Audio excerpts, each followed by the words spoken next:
What's up, guys? My name's Cody, and this is another UFC betting breakdown. This time for UFC Vegas 54, we got Jan Blachowicz coming off his title loss to Glover Teixeira, and he is taking on Alexander Rakic.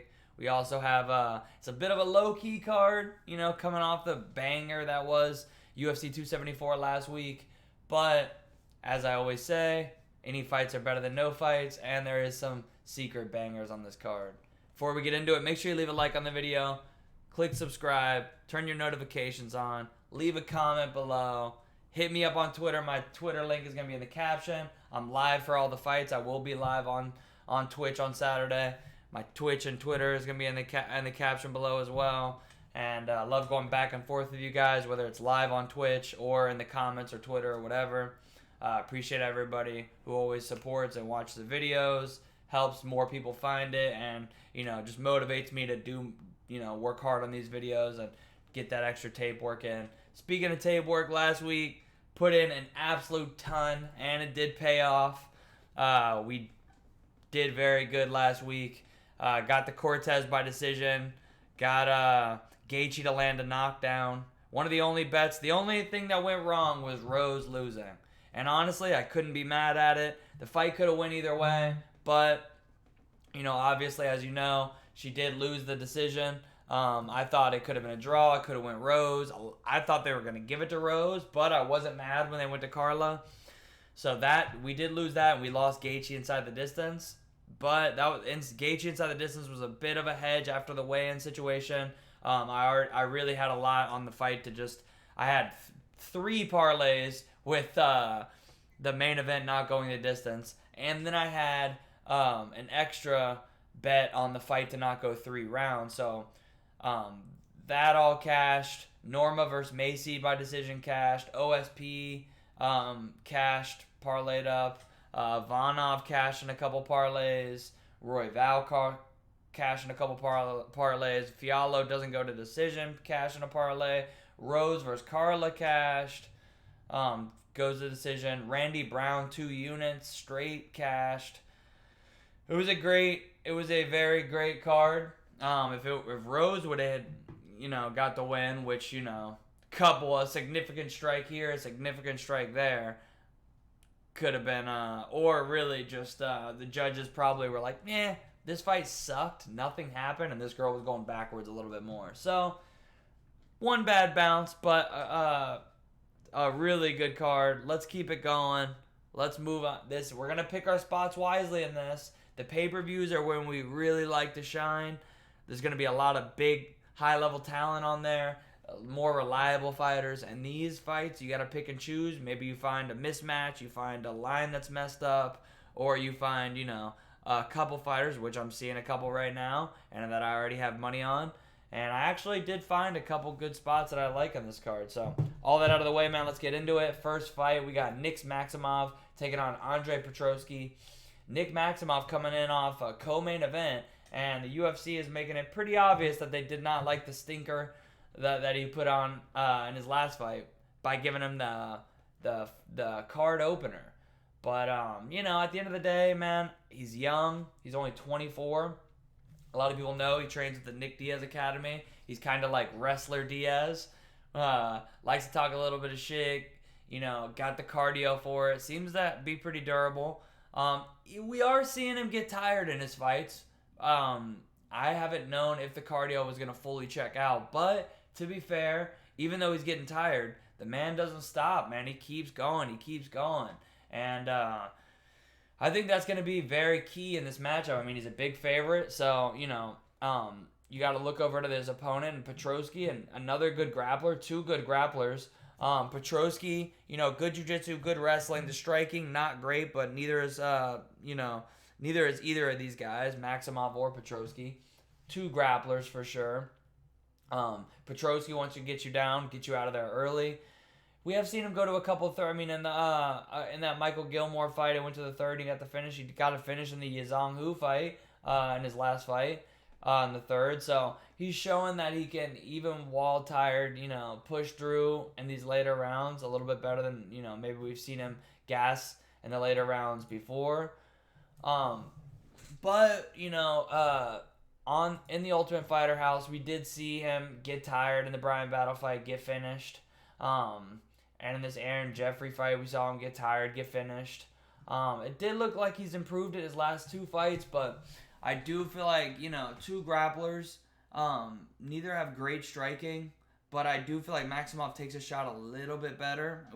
We haven't seen either one of them really, have to do a lot of striking, but, I feel like his fight's going to take place on the ground no matter what. I really don't, a lot of times you get 2 grapplers and it ends up playing out on the feet, but I really don't see Maximov getting into a fight like that until he fights a straight-up striker who can, who wants nothing to do with the grappling and who has great takedown defense.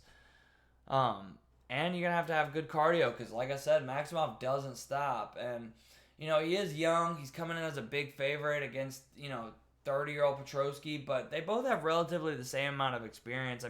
Petrovsky did get that Ultimate Fighter experience, which I do think can be good and can be valuable, but I do feel like, man, in this fight, Maximov, maybe the line's a little wide, but I do feel like, man, I've seen enough holes in Petrovsky's game to feel like Maximov, man, this is a fight where I think Petrovsky's going to oblige in the grappling, but I don't think he can keep up the pace of Maximov for as long as Maximov can. And yeah, Maximov will probably get tired in the third, but Petrovsky I feel like is going to be very tired too. And Maximov just has that, I don't know, man. We see him get tired, but, he's really... Yeah, Petrovsky's got a couple finishes, but it's been in big mismatches.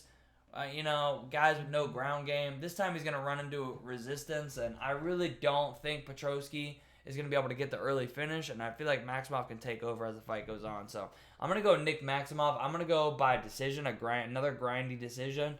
But I do think the line getting a little scary. I parlayed him a little bit earlier in the week. I'm not going to put too much on it, but I do feel like he's the rightful favorite.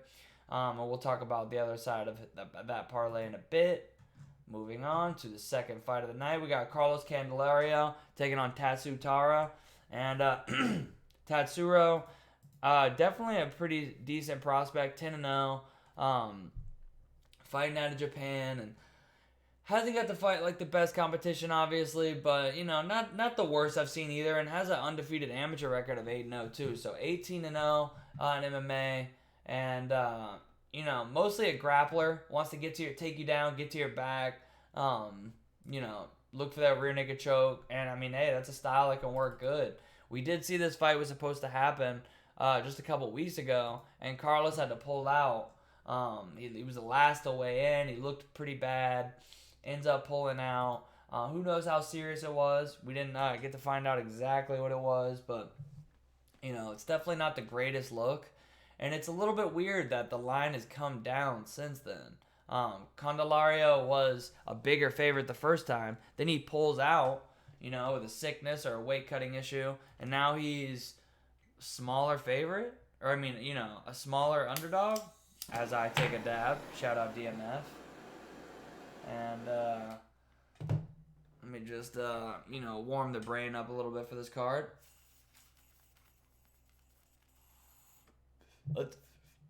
Until we get a sponsor who says, sorry, we're gonna pay you enough to not take dabs on the channel.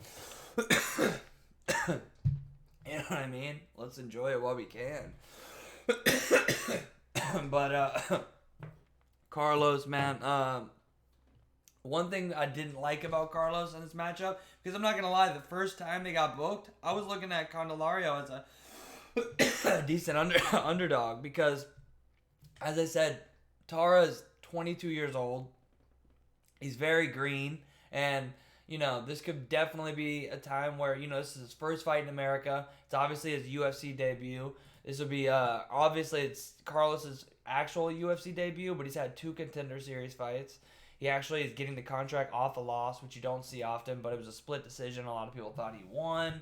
He thought he won. Maybe the UFC thought he either won or put up a good enough performance. Or they're saying, this guy, again, I was going to say, bit of a weakness in that takedown defense. So maybe the UFC's like, we need more, up-and-coming Japanese prospects. So let's give him this guy who has no takedown defense. Let him get his UFC feet wet. And I definitely do think that's at play a little bit. I do feel like maybe Tara is coming in here because, or Candelaro's coming in here because he has a bit of a ground. I mean, his grappling's not terrible, but his takedown defense has not been great. And that's against lower level guys. And obviously Tara's at this point still a lower level guy until he proves he's not. But I do feel like this fight is pretty close. That's why I was landing Candelario. But I feel like the takedowns are going to be enough for Tara. Can he get to his back and submit him? Maybe. Maybe he just grounds him out for 2 of the rounds. I was honestly interested in Candelario as a decent underdog because I do feel like it's like a, I feel like the line's too wide. I feel like Tara should be like a small favorite. Definitely not over minus 200. But, minus 140, minus 150. But the thing that scares me is I want to see the weigh-in. Just because, man, if we saw what happened last time. I understand if you want to take a shot on Candelario, but it just sucks because you would have got a bigger line pre-sickness, pre-pull-out. It's only a couple weeks after he had to pull out. It's never a great look. So I'm leaning Tara. Probably by decision. Could be rear naked choke. But I'm going to go Tara by decision overall. But, I understand. First live dog of the night, in my opinion, Candelario. Not the Petrovsky. I mean, at the number it's at, I guess you could be like, fuck it, plus 350, I'll take it. Or plus 300.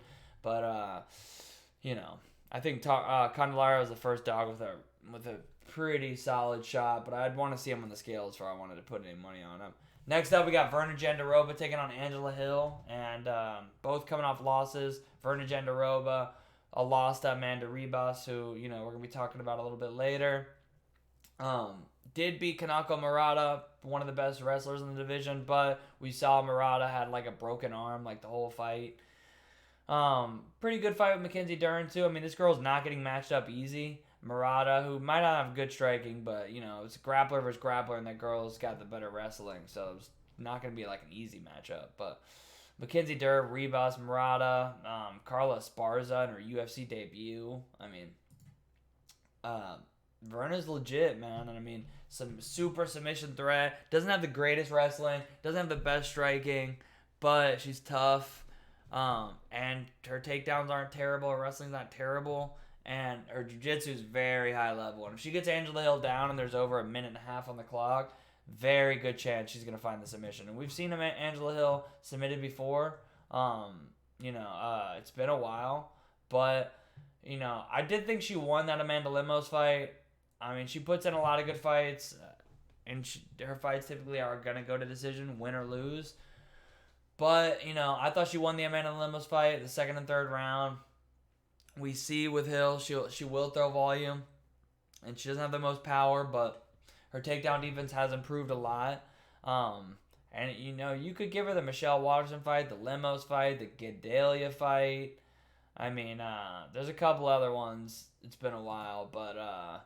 her fights are close. They're going to typically play out very close. They're going to go to decision.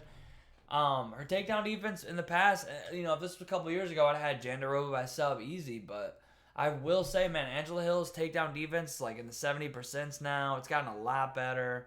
Obviously, it's like against who? Is Verna a better grappler than most of the girls who are failing to take Angela down? That's a fair point for sure. But, Verna's also taken down girls who have less takedown defense than Angela at this point, I would say. So, it's one of those matchups where I do feel like it's going to go one of two ways. I feel like Verna either takes her down, gets the submission. I'd be really surprised if she just lays on her for 2 rounds. It's not really Gendarova style. I think if she gets Angela down, unless there's only less than a minute on the clock, I feel like that's a submission. There is going to be a jiu-jitsu discrepancy there, but there's going to be a striking discrepancy. There's going to be a volume discrepancy on the feet. And it's basically, do I want to side with Gendarova to get the sub or Hill to keep it, to at least stay on the feet 90% of the time and to win a decision? And I'm actually going to go with, and you guys probably might not agree with this one, but I'm going to go Angela Hill by decision. I'm going to take the underdog. I know it's only plus 135. You want to take her straight, but I really don't think she's going to knock Vernon out. and she's definitely not going to submit her. Vernon's tough. She can take a shot. Angela Hill doesn't have the most power. She's not really the biggest finisher. So I got over plus 200, it's like plus 220 on Angela Hill by decision. I'll give you the exact number at the end of the video. But I like that bet. I think plus 210 on Angela Hill by decision. I think, that's the most likely path to victory, and you're giving me, 2-1 odds on it. So Angela Hill by decision. I like her as a live dog. Could Vernon snatch up the sub? Definitely. And speaking of a fight, very similar in its own way, we got Michael Johnson taking on Elan Petrovsky. Whew, how do I get started on this one? I always call Michael Johnson the best, worst fighter of all time. This man has all the skills. You see this guy in practice with Usman and a weight class down. And yeah, he's a striker. Usman, back then was more of a wrestler. His striking and his boxing has gotten a lot better since then. But you see, they're having good rounds, man. Michael Johnson is, flexing on Usman at certain points. Landing good shots and, letting him know he's landing good shots. Michael Johnson's boxing is, honestly, and I don't give a shit what any of y'all say, one of the best boxing in the lightweight division, man. People forget he beat my boy Tony Ferguson. Now, yeah, Tony Ferguson had a broken hand for most of that fight, but he did beat Tony in a 3-round striking fight. He beat Joe Lozon, beat Gleison Tebow, who a lot of people think beat Khabib. I might be one of those people. He finished him. He put an absolute beating on Edson Barboza. And a lot of people just know him for, getting beat up by Nate, getting beat up by Khabib. People forget, he had Justin Gaethje out on his feet several times.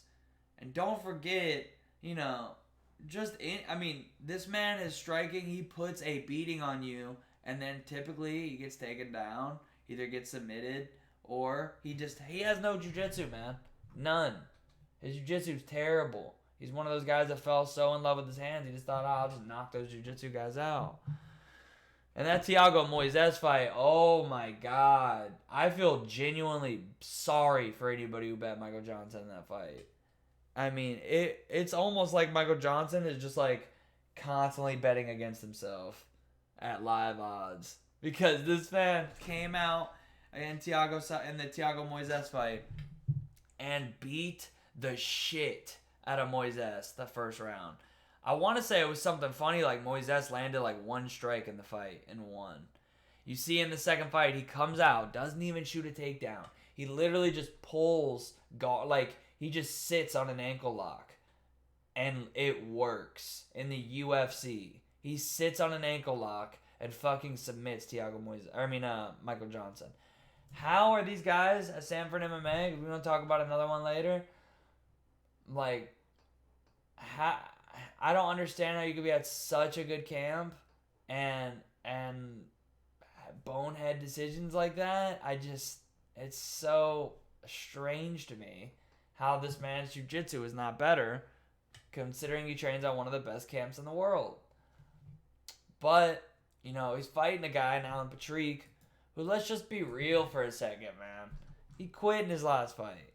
He straight up quit. And I am not one to call fighters quitters. The toughest motherfuckers out there, not, outside of, soldiers and, that's about it. I put them right up there with firefighters and soldiers. These are men that are built different, okay, cage fighters. But I have to preface it with that.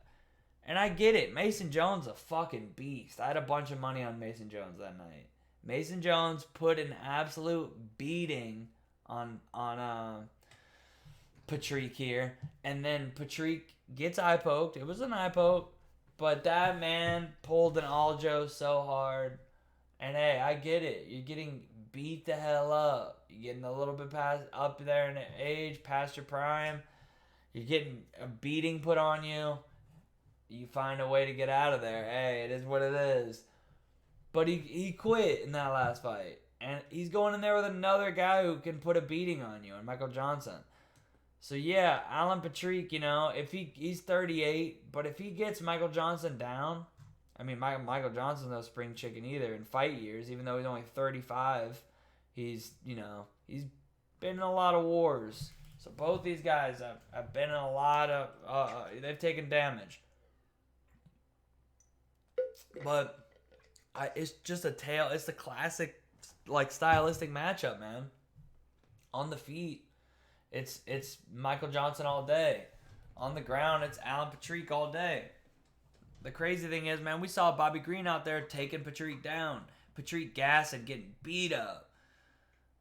I don't think his grappling is like insane. I don't think his wrestling is really that great. But man, we see if you just are willing to keep shooting on Michael Johnson, you'll eventually get him down. And if you get him down and there's enough time in the clock, you're probably going to find a submission. That's just how these fights go. I've been tempted to throw a little something on the Patrick side just because he's the underdog. Michael Johnson as a favorite, dude. I honestly love I'm always a guy like, yo, chill on my boy, my MJ. He's the best worst fighter of all time. He's the best fighter with the worst. Like, no fighter has ever of his talent has had a record like that. I don't know how else to put it. It's like he finds a way to lose. It seriously comes off sometimes like this man is betting against himself. Like, are you taking dives, bro? Because he's more skilled than half the people he's lost to. And then you look at some of his wins, like he outperforms himself against good people and underperforms against the fights he should easily win. But in this fight, man, it's so tricky. I don't think there's enough dog money to bet on somebody I know will quit, on somebody I know is 38, is getting up there, is slowing down, can't go 3 hard rounds. I was tempted plus 120 on fight to not go the distance. I know there's a chance Patrick just takes him down and it's Michael Johnson and he does avoid the sub, but he just lays on him. That's what's holding me off. Because I feel like if Michael Johnson wins, Patrick's going to get knocked out. And I feel like if Patrick wins, he probably submits Michael Johnson. But I'm overthinking it maybe. I'm like, underdog odds on this fight to be finished? I feel like both ways this fight wins is going to be by finish. The only way it doesn't is... I really feel like if Michael Johnson wins, he's going to piece Patrick up too much for Patrick to go 15 minutes. He'll finish him. It's either going to be a Michael Johnson KO, a Patrick sub, or there's that slight chance that Patrick just grinds him out for 2 rounds, and that's what's holding me off a little bit. But I really am tempted on that. That's a bet that I'm looking at. I've been a little tempted by Patrick just because he's the underdog side, because this fight is just like a shit show. I don't know, man. I'm tempted. Maybe I just combine them so I don't have to have as much invested, and I can go like Patrick inside the distance or Patrick by sub. Yeah, it'd probably have to be Patrick by sub. But, there's some possibilities. But right now, I'm going to go... I will have to edge. I will say Michael Johnson by KO. But, it's just, I mean, it's a coin toss, man. So if they give me 2 good odds on Patrick inside the distance or Patrick like by sub, it's tempting because this is gonna be a shit show. But I'll probably just lay off it, man. This is just this gambling. This a flip of a coin.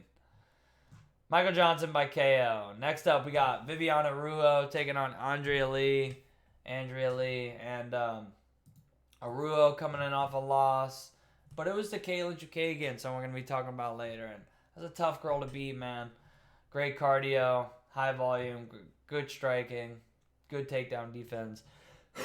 We've seen Rouleau doesn't have the best... her wrestling is not bad, but it's not amazing. And then her cardio is just not great, man. Like, she's really strong. She uses a lot of strength for everything. And, I just feel like that cardio is always going to be an issue for her. I do feel like in this matchup, man, Andrea Lee, she has been looking better lately. Her jiu-jitsu is pretty solid. Her striking is what she's known for. Her striking is definitely her strength, but her jiu-jitsu has definitely gotten better because her takedown defense, it's not there, man. It's not there. I mean, we saw Roxanne taking her down at will. We saw Cynthia take her down, Roxanne take her down, Lauren take her down, Joanne Wood, Joanne Calder would take her down, Montana De La Rosa take her down, Ashley Evans Smith take her down. I'm pretty sure Veronica Macedo even took her down. The only girl who hasn't taken her down in the UFC career is Antonina Shevchenko. It's like, it's not a good look. Rouleau is going to take her down if she wants to. She's going to have more power, more strength. But can she go 2 hard rounds? That's the question, because Andrea Lee is going to have more volume. She's got better striking, more crisp technical striking, better cardio, and, you know, her jiu-jitsu is no slouch. Rouleau's going to have the advantage on the ground with the wrestling and the jiu-jitsu, but, you know, Andrea Lee's jiu-jitsu's gotten better. And, yeah, it's looking good against lower-level girls, but I'm not convinced that Viviana Rouleau is not a lower-level girl yet. So, you know, I do have to side with, you know, the more tested girl, the girl who has, you know, I know can go 3 hard rounds. I'm going to go Andrea Lee. It's not a fight I really want to bet on. Is there a world out there where Rouleau wins the I mean, I think Rouleau's going to win the first round. If she doesn't get the submission, the second round is what's going to matter, because I really don't see her winning all 3. I don't see her winning the third. I think Andrea Lee is going to start taking over. Just proven she can go 15 hard minutes. And so I'm going to go Andrea Lee by decision. It's going to be dicey. You know, it's definitely going to be a sketchy fight. I wouldn't bet it. That's why I'm not going to spend too much time on it. I'll go Andrea Lee by decision. Next up, we got Jake Hadley taking on Alan Nascimento. Hadley coming in as a pretty big favorite, man. And I mean, I get it. Like, these guys looked good. Came in on the Contender Series against Mitch Raposo, who's pretty legit and got definitely his best win. I just want to say it was only 4 years, or, you know, yeah, about almost 4 years ago, he was fighting a Ree Street 0-24. So, just something to keep in mind. I mean, just, you know, yeah, 7-2, but, you know, who's this guy fighting? Now he's getting some wins, but, you know, that was early in their career. He had a couple, and this win's not bad. He's got a couple decent wins, but you know, nothing that is tells me, you know, 2-1 or 2-1 odds on his UFC debut. And Nascimento, man, like, we saw, you know, he lost his Contender Series fight, but to a guy in Julian Paiva, who's first of all like enormous for the weight class. And then, you know, second of all, a really good guy, good striking. It was a split decision. And then Ulanbekov fight was a split decision too. His 2 UFC fights, if you include the Contender Series, were split decision losses. And the Tagir fight, man, it was like Tagir was getting him down, but Nascimento was giving him problems with the submissions. He's got a super active guard. And, man, I do feel like the striking is going to be pretty close. I feel like Jake's going to be able to take Alan down, but, you know, Nascimento's got good grappling, man. His jiu-jitsu is high level, man. I had money on Tagir, and I had money on Tagir by decision. And, man, he gave me a sweat. He gave me a true sweat. So, I just feel like the striking is going to be close enough. And it's like, yeah, I feel like Jake can get on top. Yeah, I always say I don't want to bet on a guy when I know they're going to be on their back. But it's like you're giving me plus 185 is what I got on it. Spoiler alert. Plus 185 when it's like the striking's going to be close. At least I know Allen's going to go for it. Like, he goes, man. He's going to work. The striking, and I don't think Jake's has, like, you know, the most high-level striking. He's only 25. We've also seen, you know, in the last time, this could be a little, you know, some of you guys might think this is irrelevant, but he pissed off the UFC. Like, the UFC, Dana and him, Sean Shelby, McMahon they're not a fan of this guy. They didn't want Dana to sign him. I honestly don't even remember what it was about. I don't typically give a shit about that kind of stuff, especially from some guy who hadn't even fought in the UFC. But, you know, now that he's a 2-1 favorite, it's a little interesting because, you know, you don't want to piss off the matchmakers when you get signed. So do they know a little inside something?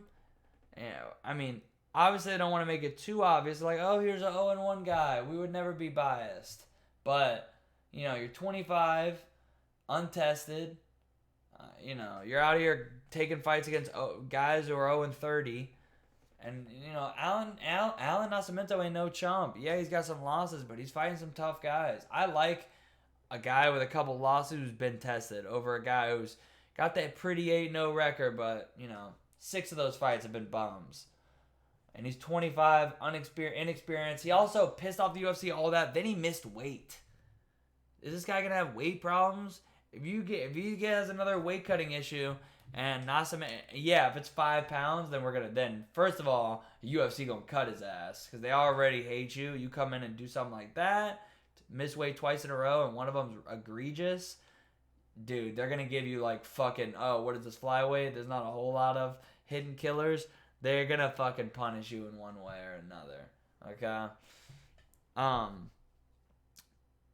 But I do feel like, man, Nascimento's a live dog, and if Hadley, does have problems on the scales, and it's not 5 pounds, it's 1 pound, 2 pounds, 2.5 pounds, and he has that, that another bad weight cut, is he gonna be able to hold up and go 3 rounds? I can't get behind people who are parlaying Hadley as a 2-1 favorite in his UFC debut, 25 years old, fighting bums. Yeah, he's got a couple decent wins on a couple Bellator guys. Those aren't bad wins. He's got 2 decent wins, but 2 decent wins. When I know Tagir's pretty legit, and we saw at Nascimento, it's not about win and loss for me when it comes to this shit. It's performance when I'm looking at the line. And I'll take a loss, a close split decision like that over a high-level guy over, beating bums, especially at these odds. So I got plus 185 Nascimento. I think he's a very live underdog. Maybe you take him by sub too. He could definitely catch a sub on Hadley, but I'm going to take him just straight plus 185. And I might, though, end up plus 525 I found by sub. So it's definitely a possibility. I might throw a little something on that. Next up, we got Frank Camacho taking on Manuel Torres. And, this is one where I'm seeing people take a dog shot on Frank Camacho. And I do get that. I get it. You go through, he's fought the much tougher guys. There's no comparison. He has a lot of red there at the end, but he's been in the UFC for a while. What, 1, 2, 3, 4, 5, 6, 7, 8 UFC fights. Was on the Ultimate Fighter. I think it's kind of funny as a loss to Magny, but then he's got this picture. I was like, interesting. But Manuel Torres, he's his only losses lately are to leg locks. But look at who he's beating. A guy who's 10-11 2 fights ago. You know what I mean? He lost to a guy who's 8-7 by round 1 heel hook. It's just not a great look. And he hasn't been super active. He's getting more fights in now, but 13 fights. He's been around for a while. He's only 27. So, he still has plenty of time. But, I just don't understand how somebody could really be confident on either way of this fight. Frank, much more experience. He's got high-level grappling, but he never uses it. He just likes to brawl. Could he catch Torres? Yeah, for sure. Could he all of a sudden decide, I'm going to use this grappling advantage that I have? Yeah, but we never see that. He's only 32, but he's old in fight years. He's been fighting for a while. He's taken wars, a lot of wars, 31 fights, as we said, 8 UFC. And a lot of those have been wars where he just brawls. If I could say that Camacho was going to go out here and shoot takedowns and use his grappling, I'd take a dog shot on him. But, I do feel like I get it with Torres being a favorite. Just because, he seems like he hits hard. He's the fresher guy. They're probably just going to brawl. Camacho is not going to use the gifts or the advantages that he has. So I get it. I'm going to take Torres. I'll probably honestly have to take Torres by KO. But I won't be betting it. Still super unproven to me. I mean, he fought a guy with a negative record 2 fights ago. Not betting him as a favorite in the UFC. Could he win this fight? Yes. Could he knock Camacho out? Definitely.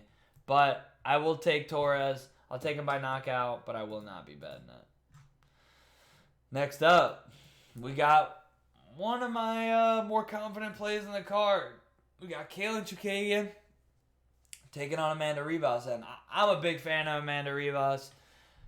She's not even like, just like, you know, she's obviously got a cute look, and she's always, you know, I mean, I was just going to say, when I say she's like just adorable, I don't mean her looks. I mean, yeah, she's an attractive girl, but she's literally always laughing, always smiling. I mean, that picture, very fitting. Every single interview, every video you've ever seen of her, I mean, that's the first time I've seen her not smiling. It actually looks like a different person right there. It's weird. That's fucking strange.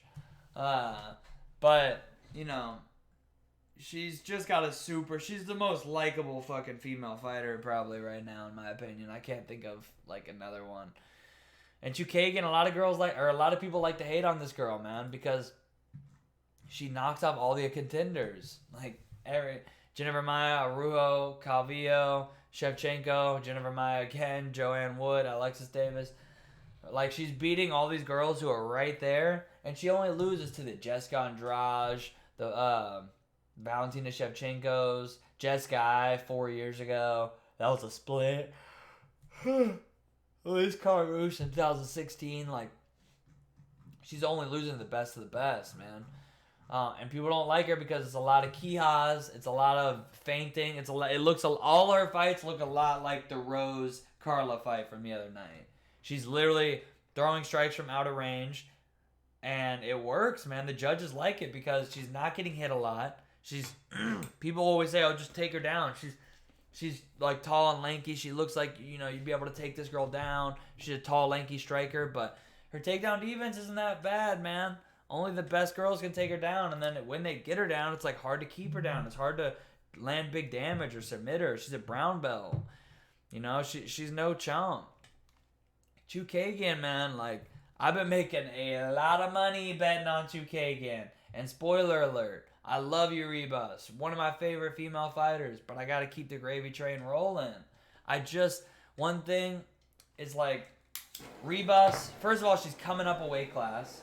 She's not a big girl. Like, yo, when the skills are close, size matters, man.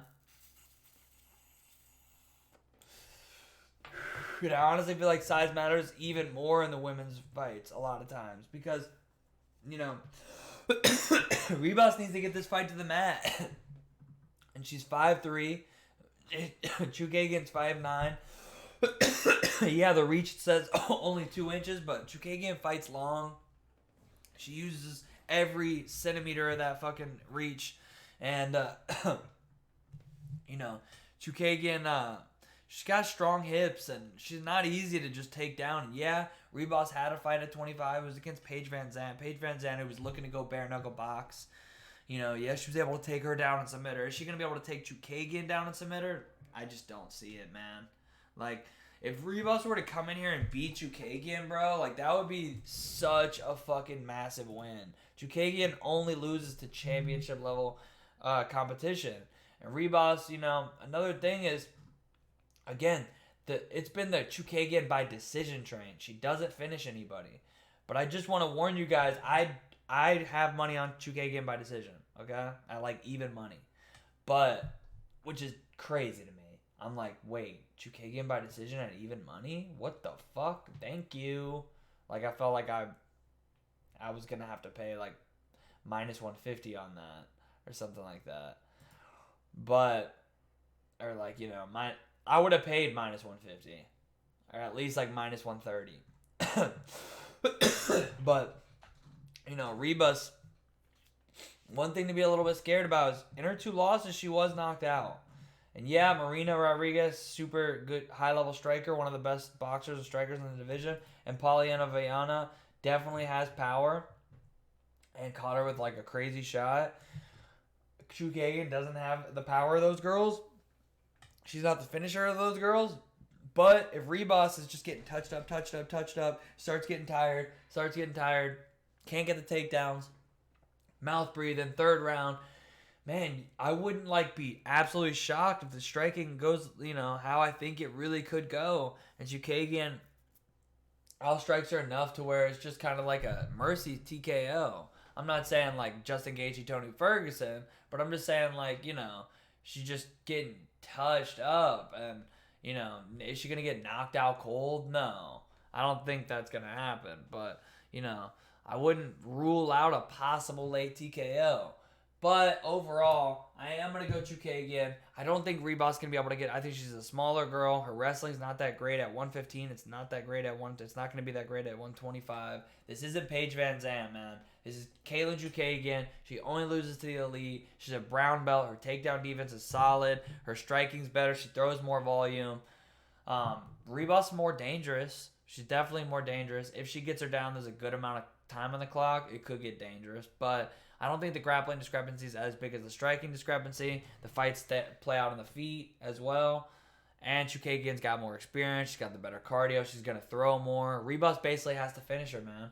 Unless she were to get some knockdowns, which I don't see happening, she's basically got to finish her. Because Chukagian's going to throw so much more. At least in total. Maybe in the first round, Ribas can keep that pace, but I don't see her, landing over 100 significant strikes. So I'm going to go Kaylin Chukagian by decision, and I have 2 units on that already at like even money. Let's see what it's at now.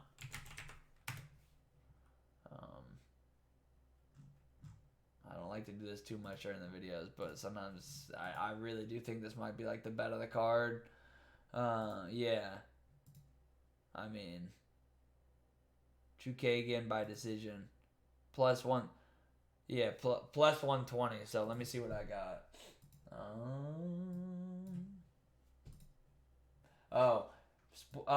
Yeah, I forgot I was already signed in. Chukagian.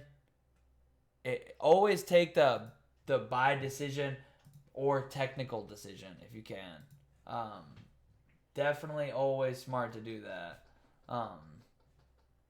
Because technical decision, like if it's a Romanov situation, what's the Hispanic guy that he was fighting? But where they stop the fight, but goes to decision because of like a legal strike or something. You'll still like if it's just 3-round decision, you won't get that. But if you get technical decision, you get that. So definitely something to keep in mind. But I will take Chukagian by decision, and let's move on to the next fight. We got Louie Smoka taking on Davey Grant. Minus 115 on that Chukagian by decision. Plus, I mean, it looks like it's plus 120 right now. I don't know that. I'm all over that. But in this fight, Louie Smoka versus Davey Grant. Louie Smoka, it was really weird seeing him getting finished by Vince Morales in the first round.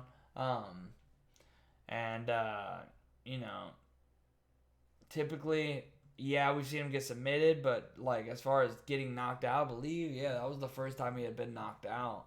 I couldn't remember if it was one other time, but he's typically his chin's held up. I mean, we've seen him get submitted, we've seen him get out wrestled and out grappled. He's got good jiu-jitsu, but doesn't have the takedowns, can't get people down when he wants to, so his opponents can typically dictate where the fight takes place. And I do feel like Davey Grant in this fight is going to be able to do that. He's got the better wrestling. He's the bigger, stronger guy. And I feel like he hits harder. Well, he definitely hits harder. He's, I feel like he's more dangerous on the feet. Yeah, Smoka might throw a little bit more volume at times. At least as far as the length of the entire fight. But I feel like, man, Smoka, it's like, I just don't see his real path to victory. Like, is he going to be able to keep Davey Grant on the outside and just, like, chip away? It's like Davey Grant, actually has longer arms, longer reach, and he hits harder. So I don't know if Smoka will be able to keep get him to respect his shots enough to not blitz in. And I feel like if he does, he can catch Smoka with something. We just saw him get knocked out. I feel like Davey Grant can take him down. Could Smoka find the sub? I guess that would be Smoka's only real path to victory, is catching a sub. We've seen that happen before. Smoka could definitely latch on to something. I just don't. Typically, yeah, we talked about with Nascimento. I just feel like it's a little different. Plus, you're getting, you're getting a guy in Nascimento who, his durability is checked out. We're not seeing him get submitted off his back. I could see Davey Grant getting a submission or TKOing him out. That's not something I could see in the Nascimento fight. And then it's I could see Grant knocking him out on the feet. I don't really see Hadley doing that to Nascimento. So it's similar in the sense of where both their number one path to victory is probably a submission. But it's man, I could see Nascimento getting a sweep, getting on top. I don't really see Smoka being able to get on top of Davey Grant. I don't see him really being able to get a takedown. I feel like Davey Grant is the path, man, or is the rightful big favorite here, man. He could knock him out on the feet. He could TKO him on the ground. Honestly, wouldn't be absolutely shocked if he submitted him on the ground. I'm going to go Davey Grant. I have him in the parlay. I will talk about in a bit. I just feel like, man, the Smoka is tough, man. He's only 30, but at this level, I don't know how many guys in the bantamweight division he can take. I'm going to go Davey Grant. I'm going to take Davey Grant. Honestly, I think it's going to be another TKO. I think it's going to be back-to-back knockout losses for Smoka. Next up, we got the co-main event, Ryan Spann versus Yankutalaba. And Kutalaba, man, dude, starting to look like he's fighting with a little bit of, game plan. And the Devin Clark fight just came out, and, he looked like he was in, the best shape of his career. He's actually coming out and using his advantages. And, if you look at his losses, he lost the Ankalaev fights to Shera, Jared Cannonier. He got finished by Misha Serkinov. You got to go way back 2013 to find his other loss. Kutalaba's tough, man. He's fought a lot of top guys. Typically he's been known as a guy who's just going to come out here and blitz at you and try to get you out of there. And if he doesn't, he's going to be in trouble. But he's shown he can actually put a game plan around him. And his wrestling's good. He's durable. He can go 3 rounds. Yeah, we've seen him get tired, but he will keep going, man. He will keep pushing. He's not going to quit. And Ryan Spann, I just feel like at this point he's kind of first round or bust, man. He's training at Fortis MMA. He's only 30, but I don't see the improvements happening. Every fight, it just seems like, and then the Anthony Smith fight, man, he kind of got outclassed there by Anthony Smith. And yeah, he can catch, a guy like Misha Serkinov in the first round. But, man, it wasn't long. He's been finished in the first round by Anthony Smith and Johnny Walker. But the real fight was, Sam Alvey. And that was only 2 years ago. We saw Sam Alvey get the split, or lose by... He got the win still over Sam Alvey, but it was by split. He was a 4-1 favorite going into that. He was supposed to knock Sam's head off. And he was getting pieced up. And yeah, before that fight, he had a little bit of momentum. That's why he was such a big favorite. But it's I've never been a big believer in Ryan Spann. Just feels like I'm not seeing any improvements between the fights, whereas I am seeing improvements on Kutalaba's side. They're both young enough, especially at light heavyweight, to make improvements, but I just feel like Kutalaba's the one who's actually making growth. I feel like he should be the favorite. I think if Kutalaba wants to come out here and wrestle Spann, he can. Be careful in the first round. In the first round, it's anybody's fight. If there's a finish in the first, it's going to be 50-50. But outside of the first round, man, I really feel like Kutalaba can get this guy down. He could TKO him on the ground. He could catch him something on the feet. He could just wrestle him for 3 rounds. So I'm going to go Kutalaba, more past the victory. He's got to be careful in that first. Span definitely has power. But I do feel like Cutelaba was the more skilled fighter. And I do feel like he's starting to actually fight with a game plan. Fight just smarter. And I think that's what he's going to do, man. Why not? It gave you a good win in your last fight. Keep it going. So I'm going to take Cutelaba. I'm going to take Cutelaba by knockout, second round. Let's move on to the main event. If you got this far, I appreciate you. You are the man. We are approaching an hour on the video, 50 minutes right now. So you are the true MVP. And that was the most vertical salute of all time. I don't know what I was thinking. But in the main event, we got Jan Blachowicz coming off his title loss, taking on Alexander Rakic. Blachowicz, the old dog, 39. Rakic, brand new pup. If we're thinking light heavyweight, 30. 30. If you're 30 and you're in the number one contender looks for light heavy or heavy, you are a spring chicken, spring goose, spring chicken. What does it say? I don't know. Rakic, man. Some people don't like this guy. He has some boring fights. The Santos fight, pretty boring. The Smith fight, a little boring. The Vulcan fight, I thought he won. I honestly think that, his only loss is a fight that I can't even find in his professional debut. But I really, his style isn't going to be loved by everybody, but,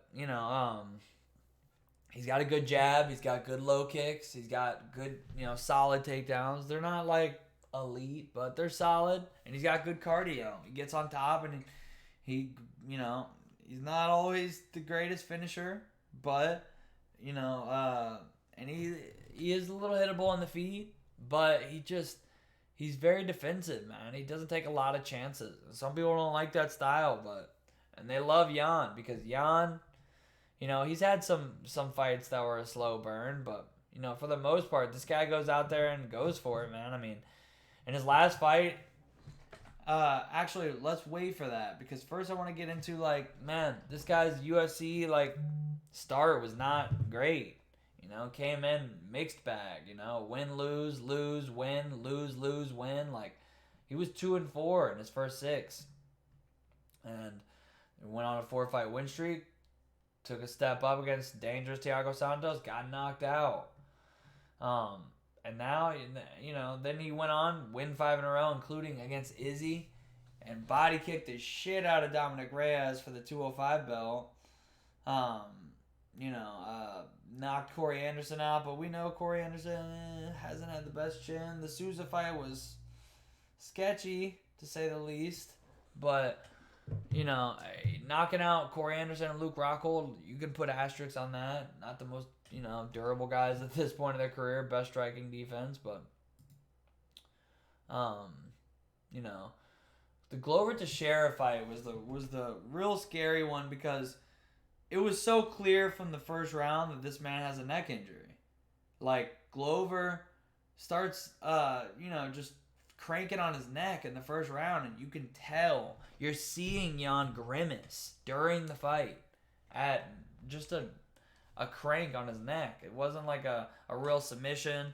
He was just, I can't even picture the exact position they were in. It was one of the only ones of these Jan fights that I didn't rewatch because it was just the other day.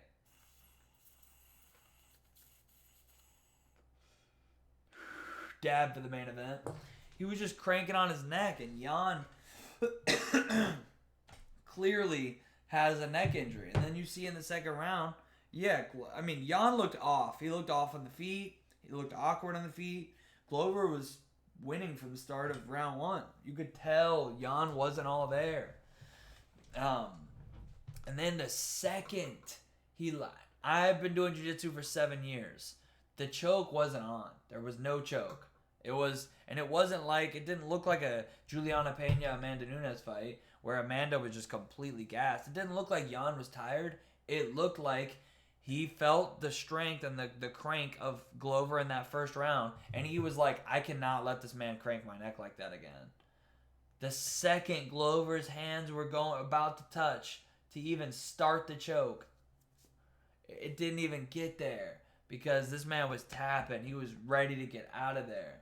Jan went into that fight injured, and it was confirmed just only a couple weeks ago, or a month and some change. This was 6 weeks. He pulls out of this fight with a neck injury. After I just said for 6 months, this man has a clear neck injury. It was obvious. Sure enough, neck injury. He's 39. He's been training 20 years. That neck, man. As far as I'm gonna knock on wood for the man. Neck is tough. Neck and back you cannot play around with, man. The neck is so delicate, so serious. You're going in here in a 205 title contender fight with one of the best fighters in the world. He's gonna be 220 pounds of fucking 30-year-old primed savage, and you're in there with a fucking neck injury, bro. Like, that shit didn't heal. What is it, magically better now? It was gone. I haven't heard about any surgeries or anything like that. Not that that would be a, good. I don't even, could be good, could be bad. I mean, if it was short term, it'd be bad. But it's like, you're not hearing anything about it, but then he's pulling out with a neck injury. And now we're supposed to believe a month and some change later, his neck is magically fixed. It wasn't fixed in the last fight. He just had to pull out because of it. He's a savage, man. This man is a Polish savage, and that's why he's not going to pull out of this fight again. He's going to stay in there. But this man's not at 100%. And he's 39 years old. He's fighting Rakic, who's in his prime. This is 5 rounds. I didn't even mention that. 5 rounds with a 220-pound savage. These guys are like, Rakic's not a small 205er, bro. I mean, Jan isn't either, but like, that's a dangerous, it's a dangerous gamble on your health. And I'm gonna knock on wood again. I hope the man's neck is perfect and somehow it healed in the past month. But I get it. If you're betting a dog, it's light heavyweight. There's some recency bias, obviously, after a terrible performance like Jan had in his last fight. This is a step up for Rakic. This is technically a bit of a step down. Well, I can't actually call Rakic a step down for Blachowicz, but this is a step up for Rakic, for sure. But, I think he gets it done, man. I think he's the rightful favorite. I don't think Blachowicz is at 100%. I think he's getting up there. I think, 39 at light heavyweight can be done. We've seen it plenty of times, just like heavyweight. But still, I just think it's not just the age, it's the fight years. And he's got, 37 fights, 37 light heavyweight fights going to add up. This is a man who has half the amount of fights. And honestly, at this point, Rakic has enough experience where that's a bit of an advantage because you're just less beaten up, man. You can't get out of 37 light heavyweight fights without some serious damage. And that's what we're seeing with his neck. That's what we're seeing with, Blachowicz lately. And, wish the best for him, but I think Rakic's the best, the better, he's the rightful favorite at this point. I think he can win a decision. I think he could get a submission or even a ground and pound finish if Jan just can't. I don't know what's up with this guy, but I mean, can you really be confident in him after the last fight? I mean, I guess you're getting underdog odds now, so you don't have to be too confident, but I'm going to go Rakic. I think Rakic's the rightful favorite. I have him parlayed up, and let me get into the bets that I have so far. I have Elan Nascimento plus 185.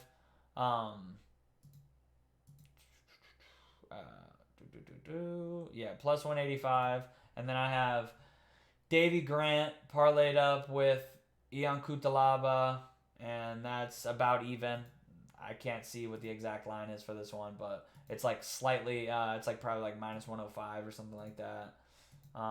2 units on that. I have Rakic and Maximov at like, again, this right around the same, like minus 105, maybe minus 110 at most for Maximov Rakic. 2 units on that as well. I really like those two. And I'm not gonna lie, I didn't plan on having like as many bets I ended up having. So I was like,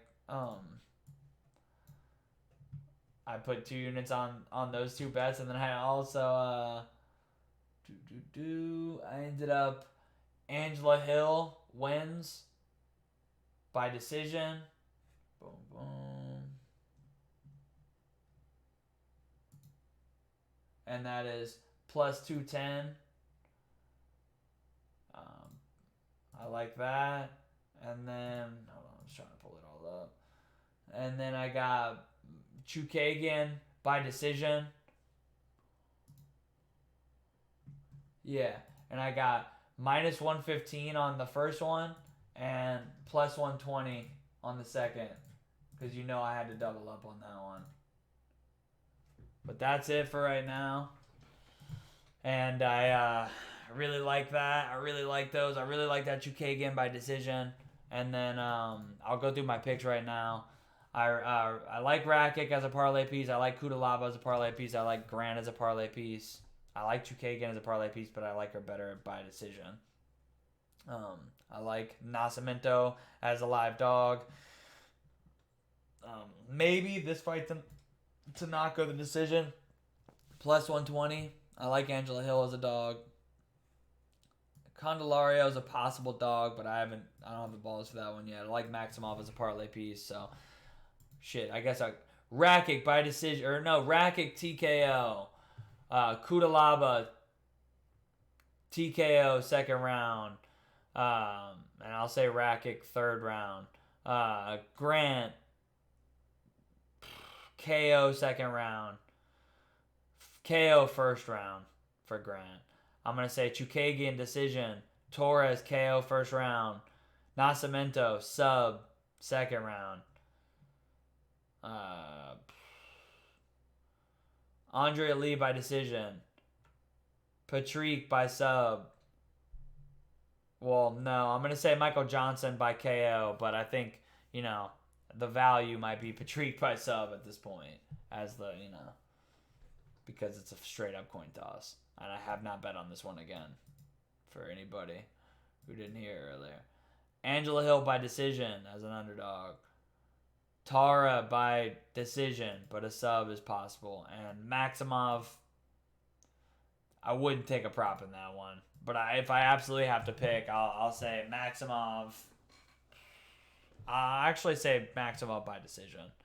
But he could TKO him. He could find a submission. I'm going to say it's another grindy decision, though. And that's going to be it. We actually went slightly over an hour. I appreciate you watching.